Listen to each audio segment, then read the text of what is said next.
And today's morning marketing tip, I'm going to share with you the one recruiting secret my 2.5-year-old taught me that has been absolutely stupendous in me learning new material and learning how to effectively add new strategies into my marketing campaigns. I'm going to share all of that with you here in just a couple of seconds. Let's get to it.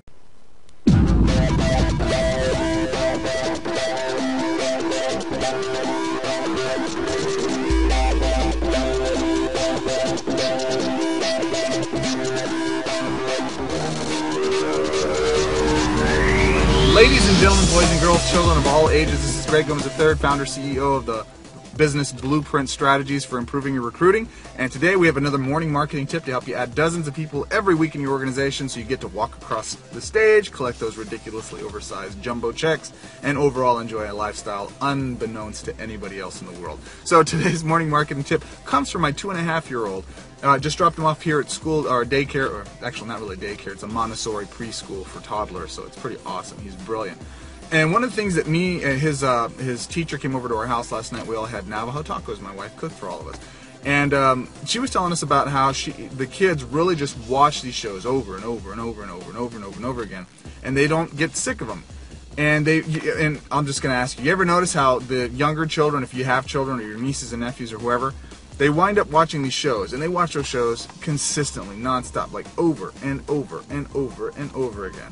And, you know, as adults, we get sick of them. Well, I actually thoroughly enjoy the cartoons and the shows that my kids watch for the most part, except for, what's that show? Oh, Wonder Pets. Oh, whoever made that needs to be slapped. Terrible, terrible cartoon. But the rest of them are pretty awesome. So what winds up happening, such a total kid, I love cartoons.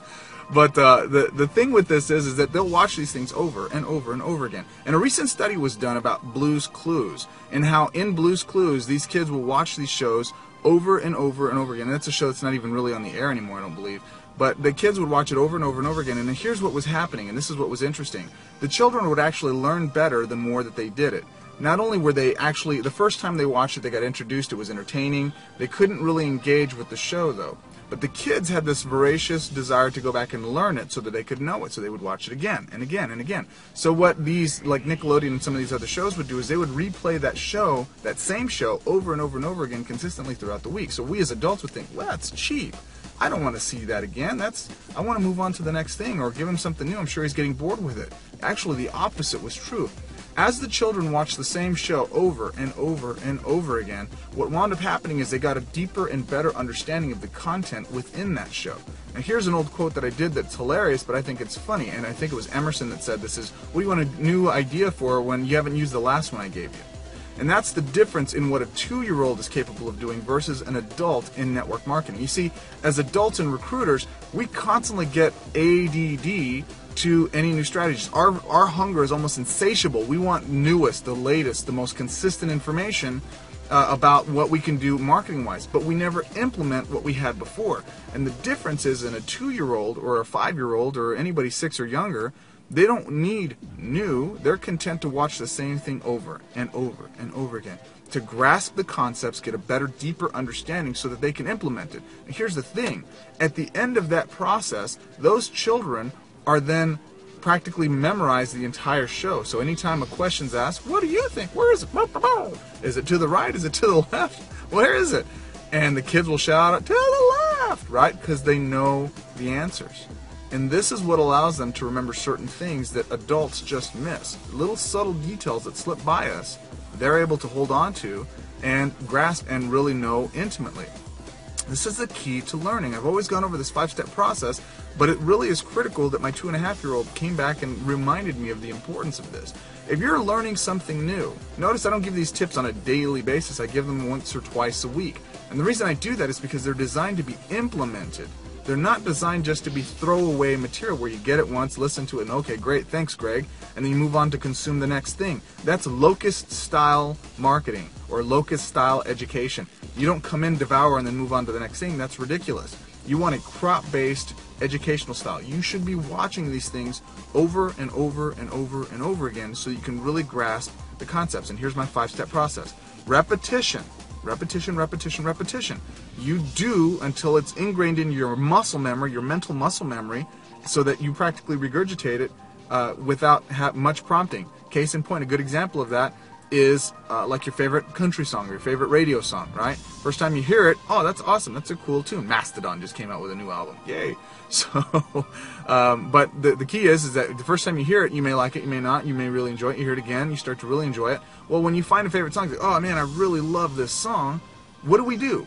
We listen to that thing over and over and over again until we're able to memorize the lyrics, the change-ups, the bridges, the choruses, all of the different parts of the song, until we get absolutely bored with it, but only after we've listened to it like a million times. And then when it comes on the radio, it instantly gets us fired up again. We know everything again.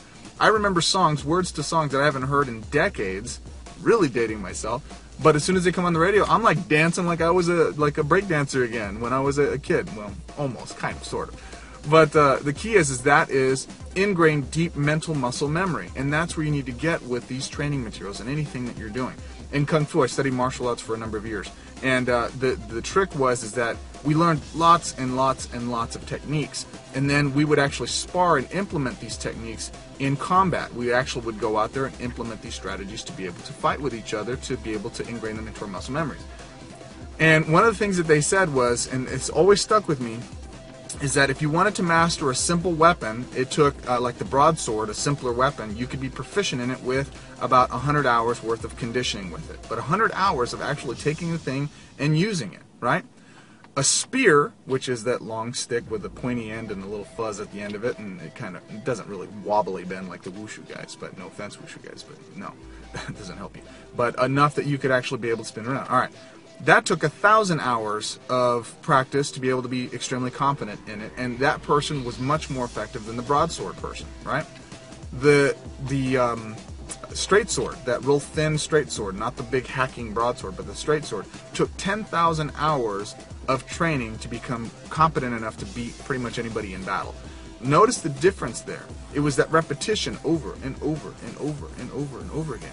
It wasn't a matter of learning 8,000 techniques in martial arts. And in fact, people always ask, I was a pretty good sparrer. I was able to drop people left and right. There was only one ever person that I couldn't sweep. I've talked about this before. But it wasn't because I went out there and practiced a little bit at 10,000 different techniques. No, I took 10 techniques and I did them every single time I sparred. Now here's the thing.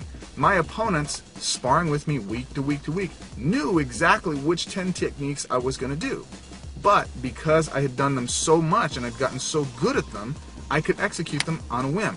The greatest martial artist wasn't about having a million different techniques. It was about having a dozen or so really excellent techniques that they mastered and they did 10,000 times. You understand that?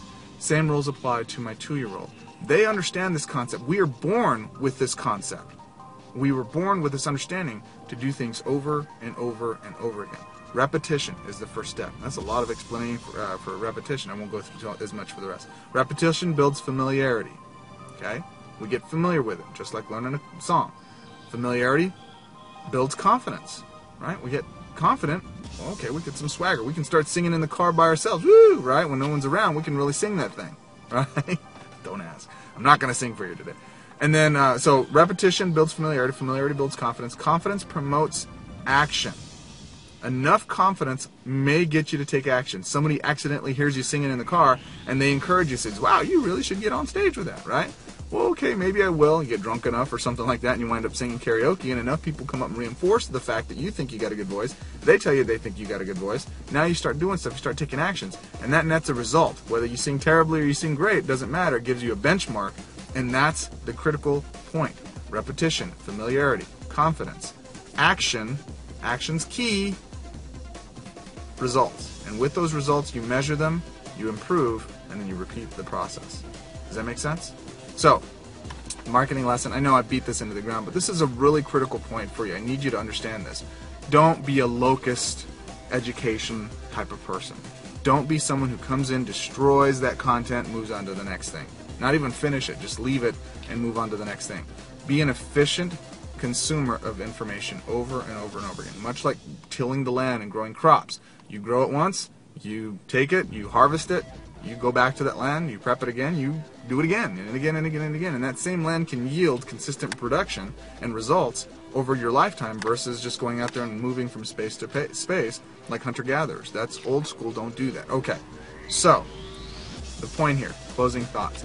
What is the last piece of educational material that really helped you? What was the last thing you did or saw that really netted you results? Was it a training piece of mine? Was it somebody else's training material? I don't care whose it is, as long as you're getting results. Was it a book that you read that really inspired you? Was it an event that you attended that really got you results? Was it something you did that netted some type of benchmark that worked?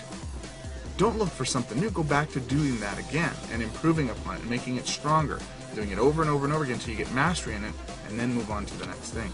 My friends, you could have been anywhere in the world today. You chose to spend the last 10 minutes with me, and that's critical to your success, because doing this repeatedly on a weekly basis, being consistent, and going back and revisiting these videos 2 or 3 times over the course of your week is what's going to allow you to get those deeper, ingrained understandings of the training material we're providing here, so you can go out there and get results in your business. The key is repetition.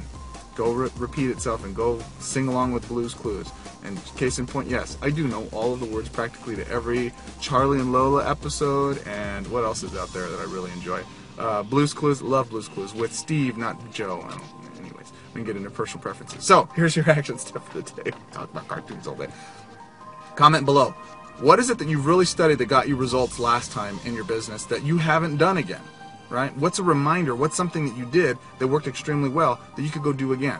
Comment below. Let me know what that was. Okay? Or if you haven't gotten those results, what is the roadblock to getting you through that? What was the last great piece of educational content that you studied that you haven't revisited in a while? I would strongly encourage you to go back and listen to it again, or read it again, or do it again. Okay? So comment below with what that was. Subscribe to the right, like and plus one above, and then subscribe to the right. I'll see you on the inside. Take action on this material, my friends. I promise it makes a huge impact in your business.